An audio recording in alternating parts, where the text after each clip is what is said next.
हर हर महादेव। शिव शंभु कैलाशपति तेरी सदा ही जय।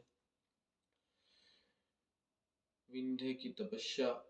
ओंकार में परमेश्वर लिंग के प्रादुर्भाव और उसकी महिमा का वर्णन। ऋषियों ने कहा, महाभाग सूत जी, आपने अपने भक्त की रक्षा करने वाले महाकाल नामक शिवलिंग की बड़ी अद्भुत कथा सुनाई है।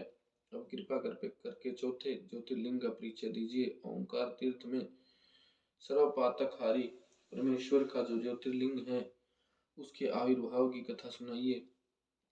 सूत जी बोले, महर्षियों, ओंकार तीर्थ में परमेश्वर ज्योतिर्लिंग जिस प्रकार प्रकट हुआ वह मैं बताता हूँ, प्रेम से सुनो।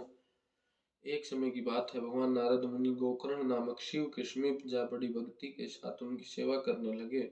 कुछ काल के बाद वे मुनि श्रेष्ठ वहां से गिरिराज विंध्य पर आए और विंध्य से वहां खड़े आदर के साथ उनका पूजन किया। मेरे यहाँ सब कुछ है, कभी किसी बात की कमी नहीं होती। इस भाव को मन में लेकर विंध्याचल नारद जी के सामने खड़ा हो गया। उसकी वह अभिमान भरी बात सुनकर अहंकार नाशक नारद मुनि लंबी सांस खींचकर चुपचाप खड़े रह गए। यह देख विंध्य पर्वत ने पूछा, आपने मेरे यहाँ कौन सी कमी देखी है? आपके इस लंबी सांस खींचने का क्या कारण है? नारद जी ने कहा, भैया, तुम्हारे यहाँ सब कुछ है, फिर भी मेरु पर्वत तुमसे बहुत ऊंचा है। उसके शिखरों का विभाग देवताओं के लोकों में भी पहुंचा हुआ है, किंतु तुम्हारे शिखर का भाग वहां कभी नहीं पहुंच सका है। सूत जी कहते हैं, ऐसा कहकर नारद जी वहां से जिस तरह आए थे उसी तरह चल दिए, परंतु विंध्य पर्वत मेरे जीवन आदि को धिक्कार है, ऐसा सोचता हुआ मन ही मन संतप्त हो उठा। अच्छा, अब मैं विश्वनाथ भगवान शंभु की आराधना पूर्वक तपस्या करूंगा। ऐसा हार्दिक निश्चय करके वह भगवान शंकर की शरण में गया। तदंतर जहाँ साक्षात ओंकार की स्थिति है वहां प्रसन्नता पूर्वक जाकर उसने शिव की पार्थिव मूर्ति बनाई और 6 मास तक निरंतर शंभु की आराधना करके शिव के ध्यान में तत्पर हो वह अपनी तपस्या के स्थान से हिला तक नहीं। विंध्याचल की ऐसी तपस्या देखकर पार्वती पति प्रसन्न हो गए।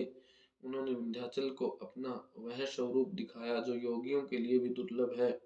वे प्रसन्न हो उस समय उससे बोले, विंध्य, तुम अनुवांछित वर मांगो, मैं भक्तों को अभीष्ट वर देने वाला हूँ और तुम्हारी तपस्या से प्रसन्न हूँ। विंध्य बोला, देवेश्वर शंभो, आप सदा ही भक्त वत्सल हैं, यदि आप मुझ पर प्रसन्न हैं तो मुझे वह अभीष्ट बुद्धि प्रदान कीजिए जो अपने कार्य को सिद्ध करने वाली हो। भगवान शंभु ने उसे वह उत्तम वर दे दिया और कहा, पर्वतराज विंध्य, तुम जैसा चाहो वैसा करो। इसी समय देवता तथा निर्मल अंतःकरण वाले ऋषि वहां आए और शंकर जी की पूजा करके बोले, प्रभु, आप यहाँ स्थिर रूप से निवास करें। देवताओं की यह बात सुनकर परमेश्वर शिव प्रसन्न हो गए और लोगों को सुख देने के लिए उन्होंने सहर्ष वैसा ही किया। वैसा वहां जो एक ही ओंकार लिंग था वह 2 स्वरूपों में विभक्त हो गया। प्रणव में जो सदाशिव थे वे ओंकार नाम से विख्यात हुए और पार्थिव मूर्ति में जो शिव ज्योति प्रतिष्ठित हुई उसकी परमेश्वर संज्ञा हुई। परमेश्वर को ही अमलेश्वर भी कहते हैं। इस प्रकार ओंकार और परमेश्वर ये दोनों शिवलिंग भक्तों को अभिष्ट फल प्रदान करने वाले हैं। उस समय देवताओं और ऋषियों ने उन दोनों लिंगों की पूजा की और भगवान वृषभध्वज को संतुष्ट करके अनेक वर प्राप्त किए।